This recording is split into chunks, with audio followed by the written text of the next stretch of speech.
No matter how hard they try, YouTube cannot stop me from making the best possible unbiased election prediction news that I can. And I'm not here to complain, I'm here to give the news. So more on that later. Let's get to some more pressing issues at hand. With one being the fact that Biden has less than a 50% chance of actually finishing his term. And according to Predictit, Harris has a 55, now 56% chance of being the 47th president of the United States, despite only having a 42% chance of actually winning this election. So why is this, you might ask? Well, first of all, Biden actually delayed his meetup with Benjamin Netanyahu, who he calls Bibi. So he just bailed on Bibi like that. That's kind of messed up, Joe. You can't just bail on Bibi like that. That's an important diplomatic visit, and he just bailed on the Prime Minister of Israel. So that's a big deal. That's like bailing on the Prime Minister of Ukraine. Those are like two of the biggest diplomatic meetings that there can be. That's almost like calling the Prime Minister of Ukraine Putin. Oh, wait, he did that. Oops. Now that he did both things, now that both the Prime Minister of Ukraine and the Prime Minister of Israel probably don't like him anymore, I don't know if he'll be staying as president. Maybe he'll resign. Who knows? I'm just throwing that out there. And I'm going to finally cover the one other thing, which is Biden having COVID. Maybe this is preventing him from seeing Bibi Netanyahu right now, but honestly, his symptoms are probably all right, considering he has the best medical help in the entire country. And, I think he's fine. Some people are going a little crazy about it, thinking, oh, maybe Biden's dead. Maybe he's hiding somewhere. I don't know, because they haven't really seen him in public. But I think we'll get a public appearance from him pretty soon where he basically validates the fact that he's okay. But there are a few other things that are a little bit concerning. First, the fact that Obama is calling Harris the best looking attorney general, but not endorsing her. So he obviously doesn't have his priorities straight, even though the likes of Bill Clinton and Andrew Cuomo would probably say he does. But anyways, I think Michelle won't be too happy with this comment. I don't know. I don't know why he hasn't endorsed her. He probably will. And lastly, before we officially start the prediction, I just want to mention how Harris is skipping the congressional address of Benjamin Netanyahu for an event with the Zeta Phi Beta sorority in Indianapolis. And this just appalls me. The fact that a sorority is more important than Benjamin Netanyahu and the conflict in Gaza. Hey, if Trump skipped a meeting with Zelensky uh for the Sigma Alpha Pi fraternity, I'm in a fraternity, bros. Like for that? No. No, he should be meeting with a world leader. He should not be drinking with the broskies. That's just how it works. Harris should not be at a sorority event instead of at Netanyahu's congressional address. There is just one thing that is more important than the other, and it is quite clear which is more important. It just appalls me how our leaders just sometimes don't understand what's important and what's not. And part of being a leader is saying the hard truth, telling people no, telling people, I'm sorry, I can't make this meeting with the sorority. I have to be at a meeting with Benjamin Netanyahu, a congressional address, and see how we move forward with a conflict where thousands of people are dying. Sorry, I just had to go on that little tangent because that just particularly infuriated me. But back to the video, back to the prediction. But this is essentially basically a mainstream Harris versus Trump prediction, given the facts that we know and the latest polls. So now we'll talk a little bit about what happened earlier today. So without any warning, YouTube completely demonetized my channel. So what this means is I was making no money off of the views that I was getting from about 8 a.m. today to about now. And right now it's actually the next day. It's 1:47 a.m. for me. So I record these a little late at times, but YouTube just said, nope, your channel's out of here. They said, according to their policy specialists, they carefully looked over my channel and found that a significant portion is not in line with their policies. Is it because of the specific content I was posting?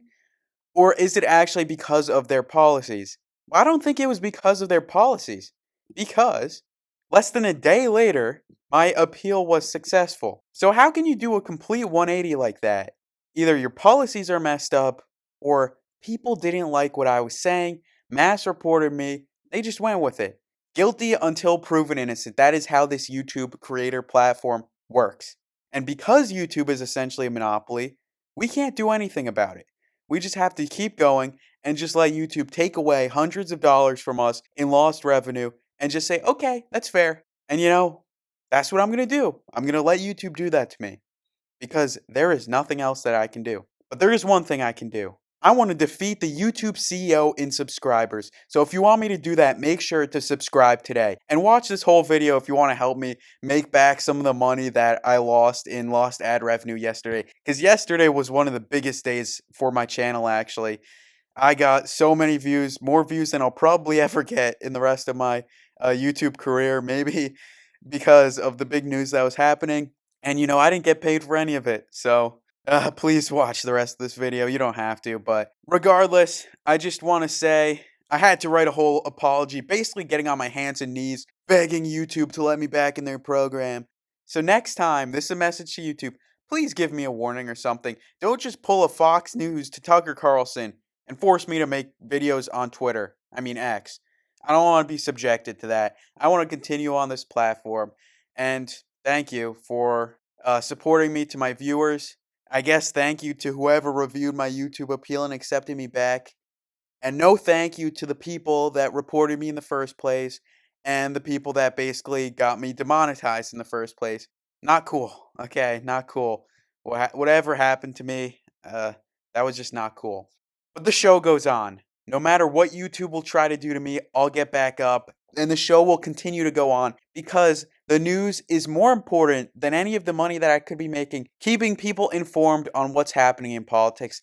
That is and hopefully I'm looking to expand into finance. That is way more important than any of the money that I could be making, even though I love making money. But, this is important too. This is important too. I made these videos for like a year without making any money. And now that I'm making money, it's a little sad seeing that go. But now that it's back, I'm ready. I'm going to keep making videos. Please keep watching them. We got this. I'm hoping to get to 100K subscribers. That's a lot of subscribers, I know. But, I'm the type of person to set some lofty goals. Hopefully I hit it. Maybe I won't. But 100K subscribers, that's my goal. To help me get there, make sure to subscribe today. And join the 1%. Because today, I realized that I was part of the 99%. I was part of the 99% of the people. I wish I was in the 1%. And you have that opportunity. Join the 1% today. All right, back to this prediction. So, I think the political betting websites are actually really important because that's what people actually think. Polls are kind of wishy-washy. Sometimes they can be partisan, sometimes sponsored by a certain news source. But it is important to see Trump is up in the popular vote. And he usually loses in the popular vote. He did in 2016. He did in 2020. But even though he lost the popular vote in 2016, he did win the Electoral College. So Trump has a little bit of a habit of performing better in the Electoral College than he does in the popular vote. So if he does the same this time, he will easily win this election. But what's more accurate is what the people who are putting their money with their mouth are actually saying. At least that's my opinion. They usually get it right. They said before Vance was picked that Vance would be the nominee. They actually had a little bit of a track record.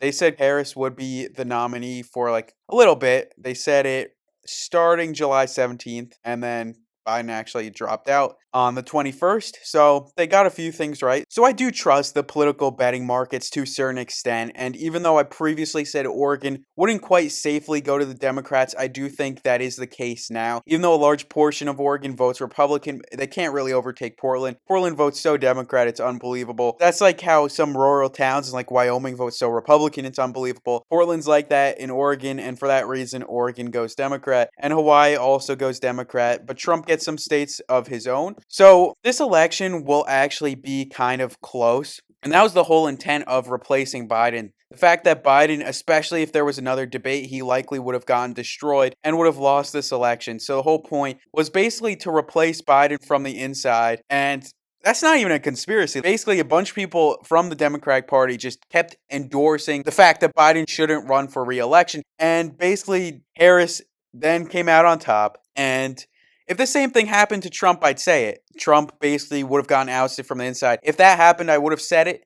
But since it happens to the Democrats with Harris, I'm going to say it. I'm going to speak my mind. I'm not afraid to speak my mind and the truth. This is the unbiased truth that basically Biden was just forced out, contrary to what the will of the people was in the primary. Yes, the people changed their mind, but they did vote him in the primary. And it is something to say, like, with the media. Like, obviously, I don't expect you all to take every single word I say with absolute certainty, and I really hope you don't, because I'm sure a lot of you, like, know some stuff, right? So, I hope you don't take every word I say, but the fact that Biden did horribly in the debate was not a surprise to me. I predicted that it would happen before the debate. I don't know why people supported Biden prior to the debate, and then after the debate didn't support him. Like, why is that? Why? The media must have pushed a narrative that Biden was completely okay and then took a complete 180 the second the debate happened. And the media follows the money. I'm going to be the first one to say that. I'm following the money right now making this video. But I just find it completely insane they pulled a complete 180 like that. Obviously, I don't think Biden is in his prime,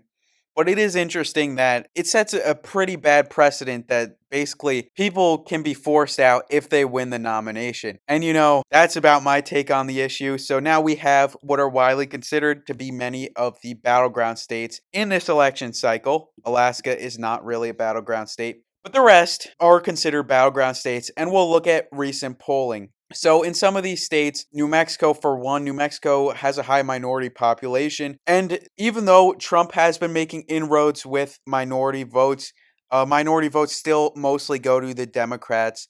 And that's just a fact. That's not even speculation. That's not even a hypothetical. And so, for that reason, New Mexico will go to Harris, and Colorado has had a leftward shift in the recent past. It used to actually be a swing state. I remember the Mitt Romney election. I was watching Colorado. I thought that was so important. And then in 2020, I was like, you know what? Colorado is not even a big deal. Colorado may be a little closer now, but it's still going to Kamala Harris in this election, bring her to 182 electoral votes. And with that being said, now we'll go to some Trump states that I think will go to him. So Texas and Florida will both go to Donald Trump. Trump has been winning them in the past two elections. There was a little bit of a scare in 2020. Not really. A big scare, though. 2024, a lot of hype around Texas. I don't think it's going to be substantiated. Texas is going to go to Trump. The state of Florida is going to Trump as well. The state of Florida has been going more and more to Trump. And remember, there have been a lot of Cuban immigrants in Florida, and the Cuban immigrants in Florida escaped communism, and that's one of the reasons I think they're more inclined to vote for Republicans. It's because of the situation they escaped, and they basically are voting for the party that is most dissimilar to that ideology that they escaped. I'm not saying Democrats are communists. In fact, I definitely don't think so. I'm just saying that communism is left wing, Democrats are left wing, so that's basically what's happening. And if someone was escaping fascism, I would say that Republicans are right wing, fascism is right wing, etc. I'm going to be unbiased. I'm going to state the facts, not just a biased partisan political belief. Those are the facts. Communism is more associated with left wing, fascism is more associated with right wing. Even though the Republicans aren't fascists, Democrats aren't communists, I'm just going to say that. And I don't think the media should ever say otherwise, because that just pushes mostly a false narrative. Unless there are actually communists and fascists in our government, which I don't really think there are. I think the people do a generally good job at choosing their leaders in Congress, in the Senate, etc. I think the people generally do a pretty decent job at weeding out the bad apples, if you will. If there ever are fascists or communists, they usually get voted out pretty soon after. Regardless, Trump will also win Ohio due to him picking J.D. Vance as his vice presidential nominee. So Vance is from Ohio. He's basically envision a man from Ohio. Yes, you're probably thinking of J.D. Vance right now. And Trump is winning Ohio. J.D. Vance is basically Mr. Ohio. So he wins the state of Ohio. With that being said, Trump didn't even need to pick Vance. Trump was winning Ohio in past elections. 2016 +8, 2020 +8. The shift between 2012 and 2016 is a little absurd. 11 points is a crazy shift. But Trump wins Ohio regardless. 17 electoral votes for him. Now we get to New Jersey, which does go to Kamala Harris. I do see some comments saying New Jersey is Republican. I don't think so. New Jersey, there was one poll in the state of New Jersey that was very pro-Trump. +1, which we haven't really seen stuff like that since, I don't even know. Let's go to the last election. New Jersey went to Republicans. Honestly, it might have been Reagan. It was Bush. It was Bush Sr. He was basically Reagan. He was like Reagan Jr. He was the vice president of Reagan. Yeah, Reagan won it by 21. Bush Senior won it by 14, and then ever since then, Democrats have won the state of New Jersey, and that's not going to change. It's going to be a little closer. I do think New Jersey is one of those states that might vote Republican in maybe 2032, but not in 2024. Like everyone's saying, Texas will vote Democrat. I think if you say that, you also have to say New Jersey will probably vote Republican, and maybe even New York in the future. So that will probably cancel out the effects that Texas might have, if any. So with that being said, now let's go to the Midwest. So the Midwest, Polymarket does view that Harris will do all right in. So Harris does have a decent chance in Wisconsin, in Michigan, in Pennsylvania.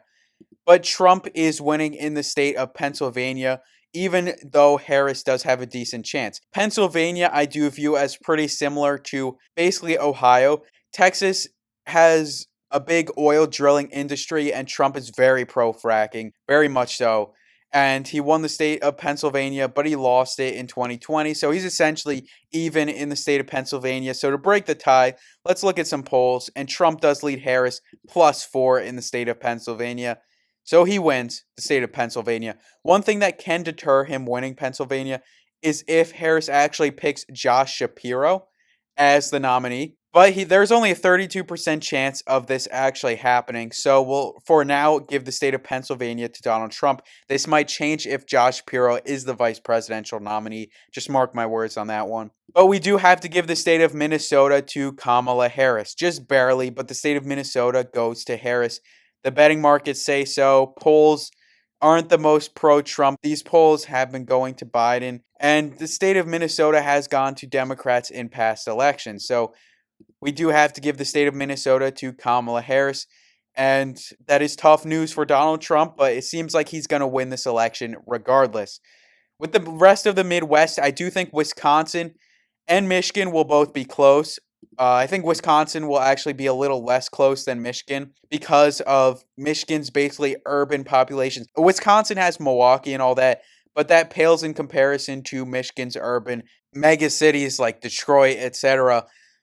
Basically, Michigan is way more urban than Wisconsin, in my opinion, and for that reason, Kamala Harris will do better in the state of Michigan.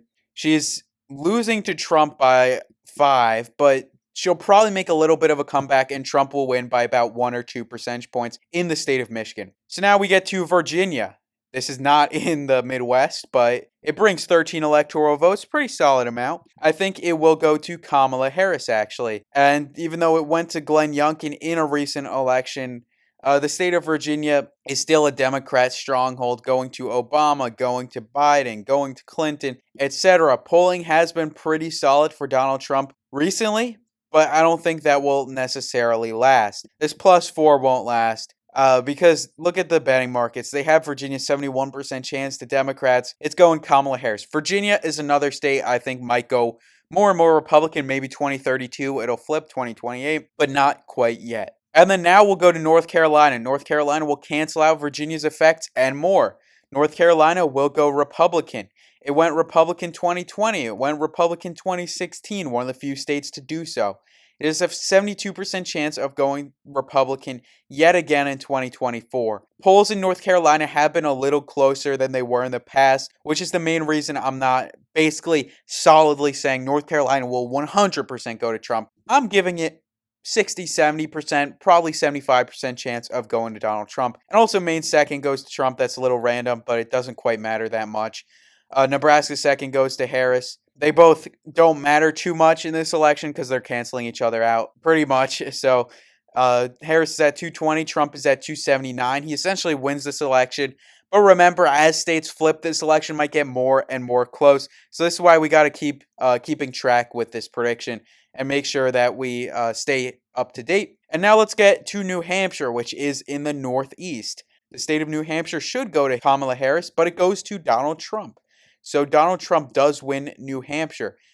But if you look at the betting markets, New Hampshire is going to Kamala Harris. And I do think this is true. I don't think Trump will win in the state of New Hampshire, even though this poll does give it to him. And it gives it to him against President Biden. I think the state of New Hampshire will go to Kamala Harris, given the fact that even though it's not necessarily quite urban, it is in the Northeast. It's basically going to Democrats time and time again. It went to Clinton in 2016 even. It went to Biden in 2020. It's going to Harris in 2024. And so will Maine. Maine will also go to Harris, bringing her to a total of 226 electoral votes. Okay, and now we get to three extremely important states in this election. First, Nevada. Nevada has a 65% chance of going to Republicans. It has had a bad streak with Republicans in Senate and governor elections, but in presidential elections, it looks like it's going to go to Donald Trump. And I agree with this. I think it'll go to Trump, maybe by similar margins as Pennsylvania, North Carolina, and Wisconsin, but not quite margins like Michigan. Nevada will go to Donald Trump, but it can't be safely said that it'll go to Trump. And the state of Arizona will also go to Donald Trump. It also has like a 67% chance.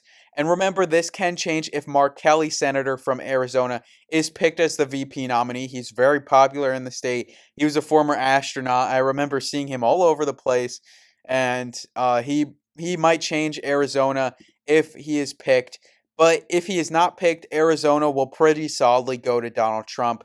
Remember, went to Trump pretty solidly against Hillary Clinton, 3.5. That's pretty good, even though it did go to Biden by less than a percentage point. Now, finally, we get to the state of Georgia. Georgia will likely have a Republican resurgence, going to Donald Trump in the betting markets as well as recent polling.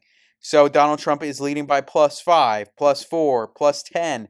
That's enough to give him the victory in the state of Georgia.